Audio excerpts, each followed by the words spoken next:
সীমান্তবর্তী এলাকা থেকে দেশি পাইপ গান ও গুলি সহ যুবক গ্রেপ্তার, তদন্তে নেমেছে পুলিশ। ফের সীমান্তবর্তী এলাকায় বেআইনি আগ্নেয়াস্ত্র উদ্ধারের ঘটনা। সাগরপাড়া থানার পুলিশ গোপন সূত্রে খবর পেয়ে পাঠানপাড়া এলাকার একটি পরিত্যক্ত জায়গায় অভিযান চালিয়ে এক যুবককে গ্রেপ্তার করে।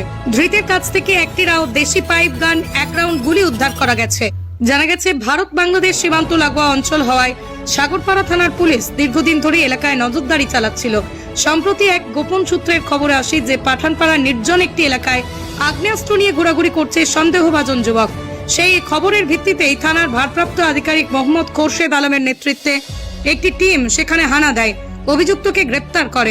পুলিশ সূত্রে জানা গেছে, ধৃত যুবককে জিজ্ঞাসাবাদের জন্য 7 দিনের পুলিশ রিমান্ডে নেওয়ার আবেদন জানানো হয়েছে। তার সঙ্গে আরো কেউ জড়িত আছে কিনা বা এই অস্ত্র কোথা থেকে এলো, কি উদ্দেশ্যে আনা হয়েছিল, খতিয়ে দেখা হচ্ছে। এলাকায় ফের অস্ত্র উদ্ধারের ঘটনায় নতুন করে উদ্বেগ ছড়িয়েছে সাধারণ মানুষের মধ্যে। পুলিশ আশ্বাস দিয়েছে, সীমান্তবর্তী এলাকায় নজরদারি আরো বাড়ানো হবে।